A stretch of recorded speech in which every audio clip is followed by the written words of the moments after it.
A'udzu billahi minasyaitonir rajim.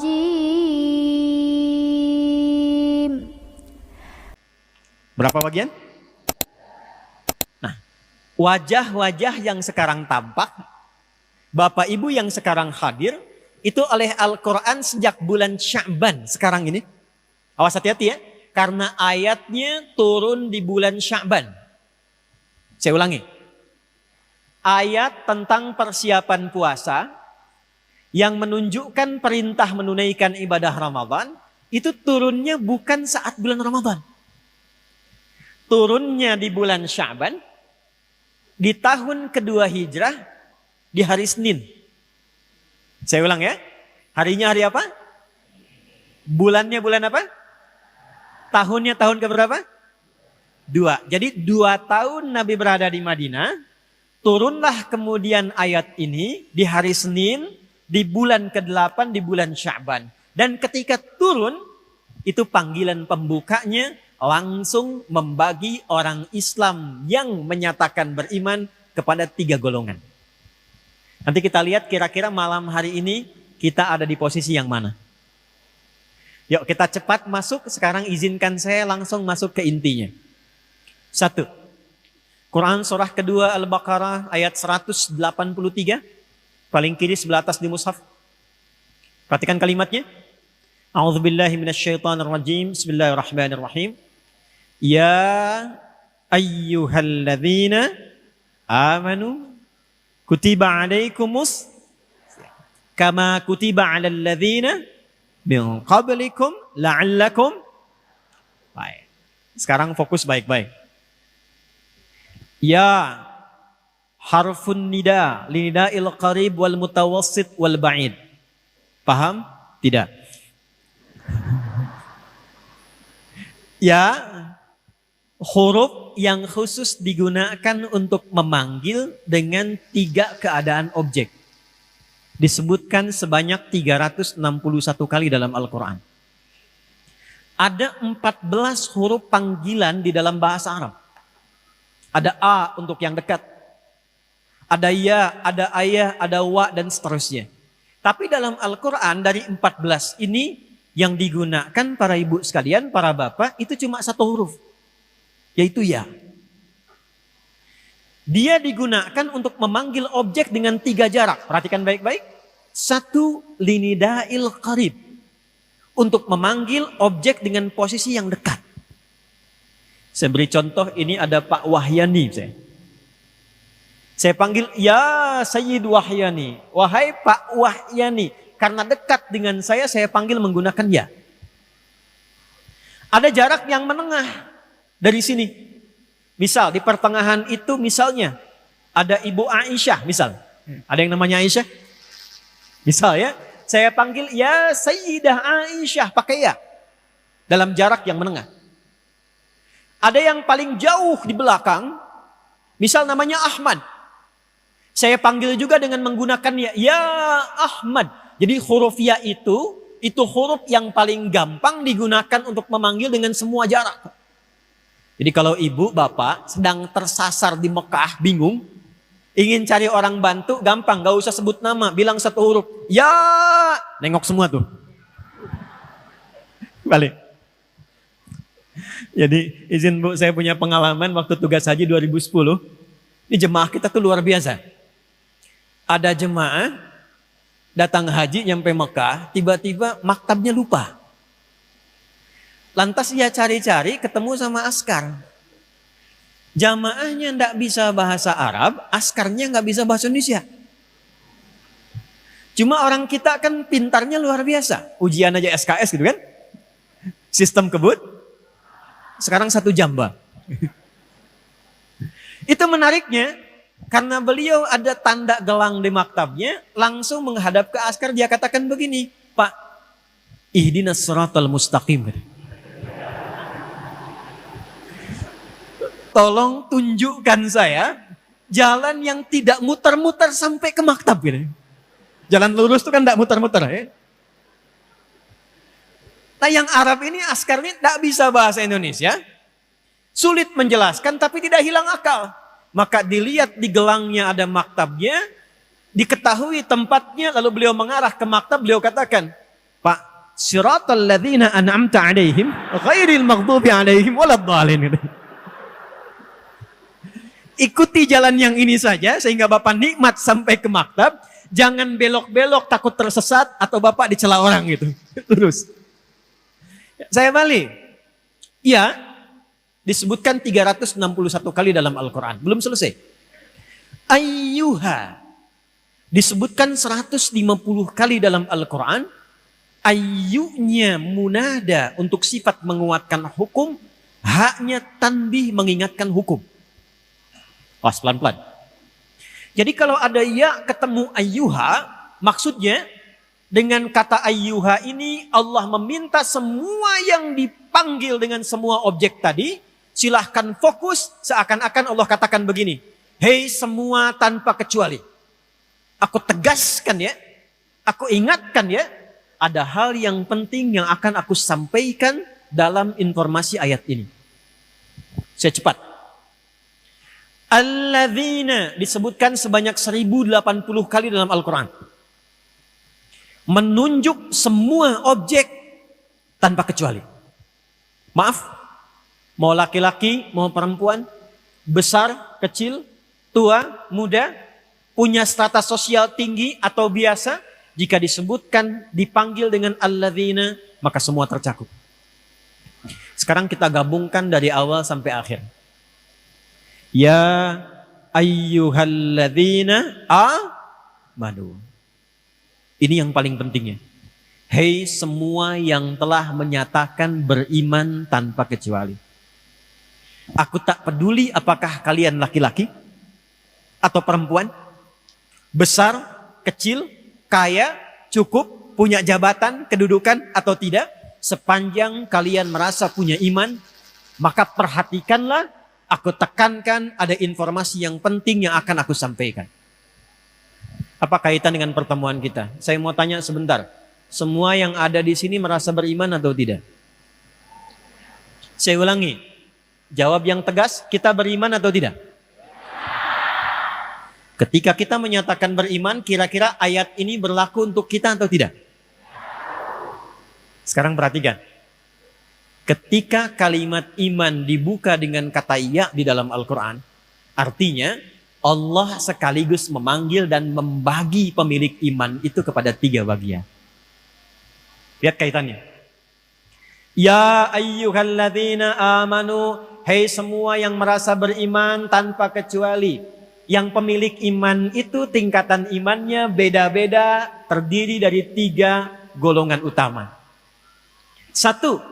Linida'il qarib, ada yang imannya begitu kuat. Saya ulangi, ada yang imannya begitu kuat bahkan sebelum dipanggil dia sudah siap-siap. 2, ada yang imannya standar tengah-tengah, kuat tidak, belum sampai, lemah juga tidak.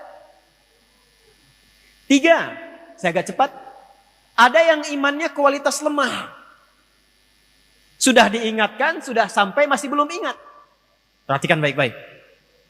Ya ayyuhalladzina amanu. Aku tidak peduli kata Allah. Sepanjang dia merasa punya iman. Maka yang lemah imannya dengan informasi ini akan dinaikkan menjadi kuat. Yang menengah akan semakin dekat. Dan yang kuat akan semakin lekat dengan Allah subhanahu wa ta'ala. Jadi Allah buka keterangan tentang Ramadan di bulan Sya'ban. 1, membagi keadaan iman kita, sekaligus yang kedua memberikan berita penting. Ramadan bisa mengangkat derajat keimanan seseorang yang jauh dari Allah pun seketika bisa menjadi dekat ketika ia memanfaatkan Ramadan dengan baik. Yuk sekarang kita ilustrasikan ya. Bapak Ibu sekalian, kalau pengen ngecek iman kita sekarang di kondisi lemah, menengah atau kuat, itu ada standarnya di Quran surah ke-8 ayat kedua. Saya ulang ya. Quran surah 8 Al-Anfal di ayat yang kedua, paling kanan sebelah atas di mushaf. Standar untuk mengecek kira-kira malam ini kita di posisi mana? Iman yang kuat, yang menengah, atau yang jauh? Innamal mu'minuna. Innama adatul hasri. Perhatikan. Huruf untuk membatasi satu hukum yang ada di ruang lingkup itu saja. Innamal mu'minuna, yang disebut orang punya iman itu tandanya berikut. Kalau tak punya tanda ini, tanda standar, artinya dia belum masuk pada golongan beriman. Satu, idza dzukirallahu, jika disebutkan nama Allah kepadanya, wajilat qulubuhum, ada getaran dalam hatinya. Saya ulang ya. Bu. Tanda pertama, kalau diperdengarkan nama Allah, itu ada konfirmasi getaran di hatinya. Awas nih, getaran hati itu beda-beda. Di jalan lagi pelanggaran ketemu polisi, ada getaran tuh. Tapi bukan getaran iman tuh. Ya, awas, hati-hati tuh. Ya. Awas, ada rasa orang tua kepada anak, itu ada getaran. Apa yang membedakan getaran iman dengan getaran kemanusiaan? Perhatikan standarnya. Akan disebutkan nama Allah yang ketika diperdengarkan di telinga kita, konfirmasinya langsung datang lewat iman. Telinga, bahasa Arabnya udhun. Jamaknya disebut adzan. Setiap hari, 5 kali dalam pergantian waktu, itu nama Allah disebutkan dalam setiap pergantian waktu. Pagi baru bangun tidur disebutkan. Siang disebutkan. Ganti sore disebutkan. Masuk menjelang malam, maghrib disebutkan. Malam sebelum tidur disebutkan. Untuk mengecek, jangan-jangan kata Nabi, ada yang paginya yusbihu mu'mina, dia masih punya iman, wa yumsi kafira, ternyata sorenya hilang imannya. Diperdengarkan di telinga kita, bahasa Arabnya adzan. Maka dalam adzan, kalimat pertama yang disebutkan nama Allah atau bukan? Allahu Akbar, Allahu Akbar. Begitu disebutkan ada getaran. Nah, saya mau tanya begini. Kalau adzan itu panggilan untuk apa? Itulah sebabnya kenapa dalam Al-Quran sholat satu-satunya ibadah yang disebut dengan iman. Ada sholat, ada zakat, ada puasa, ada haji. Hanya sholat ibadah dalam Al-Quran yang namanya disebut dengan iman. Al-Baqarah ayat 143. Paling kiri sebelah bawah di mushaf. Lihat di ujungnya. Allah. Wa ma kana Allahu liyudhi'a imanakum. Kalau ada orang sholat dilakukan dengan imannya, tapi dia nggak tahu kiblat, maka karena imannya kepada Allah, dia menghadap dengan berkeyakinan dia menghadap kiblat. Kata Allah, imannya itu yang aku nilai sebagai sholatnya. Perhatikan. Dan kata sholat dalam Al-Quran itu menjadi pembuka kata yang disandingkan dengan iman. Jadi kalau teman-teman baca Quran, mencari kata iman pertama dalam Quran disandingkannya dengan sholat. Al-Baqarah ayat 3. Alladzina yu'minuna bil ghaibi wa yuqimunas. Ada orang-orang takwa yang cirinya dia punya iman konsisten. Pembuktian pertamanya dalam sholat. Maaf, jadi kalau pengen ngecek iman kita itu standarnya rendah, menengah, atau kuat, maka cek dalam sholat. Bagaimana cara ngecek dalam sholatnya? Inilah detailnya Al-Quran. Al-Baqarah ayat 238, paling kanan sebelah atas, pojok. Lihat kalimatnya.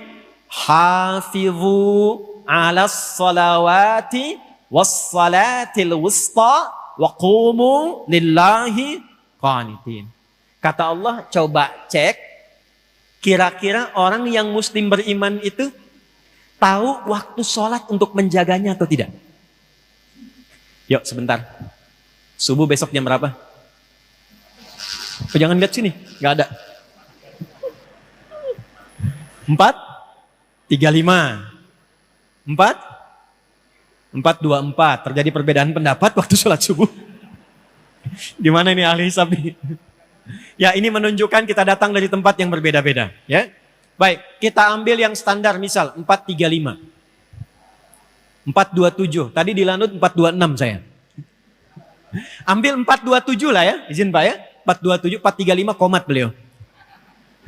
Lihat, 437. Allahu Akbar, Allahu Akbar.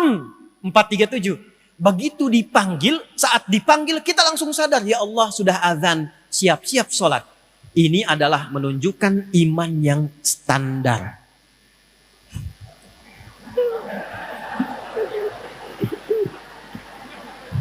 Belum kuat. Belum kuat. Ingat. Jadi kalau dipanggil, pas dipanggil sadar, itu imannya kata Allah standar. Izin Bu Rektor, di sini aktivitas jam berapa dimulai? Ya. Jam 8. Kampus aktivitas kuliah dibuka jam 8. Mahasiswa datang jam 8. Standar tidak? Standar. Kalau Anda datang jam 6, itu artinya di atas standar. 427 azan. Allahu Akbar, Allahu Akbar. Ada orang yang bahkan siap-siap dari jam 3.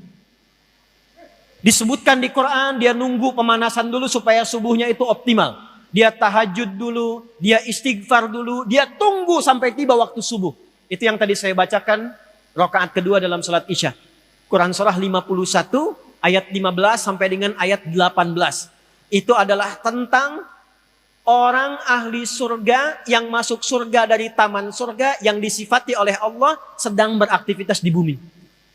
Di antara cirinya, dia menyiapkan persiapan subuh, dia datang sebelum dipanggil. Itu iman yang tinggi.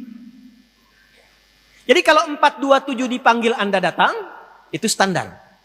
Jam 3 Anda siap-siap, di atas standar.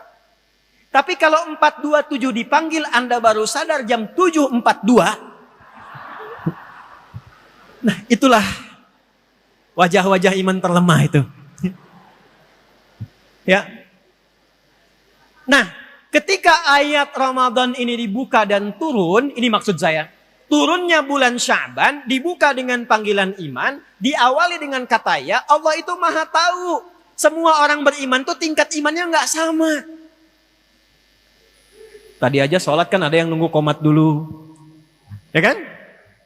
Ya. Ini kan ibu pas mau kajian aja datang duluan. Coba kalau di luar kajian. Tapi indahnya pembuka Quran itu, perhatikan kalimatnya. Kata Allah, Ramadan ini spesial. Karena ia bisa mengangkat iman yang paling rendah pun, itu bisa naik ke posisi tertinggi. Itulah kehebatannya Ramadan. Keunggulannya Ramadan. Ini yang menjadikan awal Ramadan itu menjadi berkah. Karena di awal Ramadan itu semua jenis rahmat Allah diturunkan mencakup semua pemilik iman. Itulah sebabnya nanti Masjid Walidah ini pada saat malam pertama Ramadan, jangankan yang sering ke masjid, yang jarang ke masjid pun bisa saf pertama. Maaf, jangan simpulkan yang datang saf pertama nggak pernah ke masjid ya. Tapi kalau nggak percaya silahkan Bu. Yang nggak pernah pegang mushaf, itu ibu-ibu malam Ramadan bisa tadarusan. Yang jarang sholat sunnah, itu Ramadan itu bahkan dikejar keadaan sunnahnya. Itulah indahnya Ramadan. Itulah indahnya Ramadan. Tapi siapa yang bisa mendapatkan itu? Ialah orang-orang yang memulai persiapan sejak Sya'bannya. Jadi kalau kita tidak tarhib dari bulan Sya'ban, vibes-nya nggak akan dapat. Auranya tidak akan sampai. Itulah sebabnya hadis riwayat An-Nasa'i. Saya cepat. Nomor hadis 2357. Silakan dicek, saya sudah lihat. Riwayatnya dari sahabat Usama bin Zaid radhiyallahu taala anhu. Dikonfirmasi oleh Sayyidah Aisyah di Al-Bukhari, perhatikan kalimatnya. Qala ya Rasulullah, ya Rasulullah, lam araka tasumu syahra. Saya tidak pernah menyaksikan Anda menunaikan banyak puasa sunnah hampir dalam sebulan. Kama tasumu Sya'ban atau kama qala. Seperti Anda menunaikan puasa sunnah ini di bulan Sya'ban. Saya ulang ya. Hadis ini memberikan kesan Nabi itu bulan Sya'ban itu sudah tarhib Bu, untuk persiapan Ramadan. Anda bayangkan seorang Nabi istimewa, Ada ayat turun memujinya, wa innaka la'ala khuluqin azim. Ada satu surat diturunkan menjamin surganya sebelum wafat, surah Al-Kautsar. Dipuji oleh Allah dengan semua keluarganya, dipuji sahabatnya, dipuji umatnya. Nabi mulia ini masih persiapan menjelang Ramadan dari sejak Sya'ban. Ada yang mengaku umat Nabi Muhammad, tidak pernah ada ayat turun memujinya. Tidak ada satu ayat atau surat bahkan menjamin surganya. Tidak disebutkan keluarganya dalam Al-Quran. Bahkan dia mengaku muslim dan beriman, tidak memiliki persiapan sebelum datang Ramadan, sehingga ketika sampai Ramadan, tidak siap dia untuk menjemputnya. Itu poin satu. Karena itu tolong malam hari ini, silahkan dicek, kira-kira berada di level mana keimanan kita, dan seperti apa persiapan menuju Ramadan,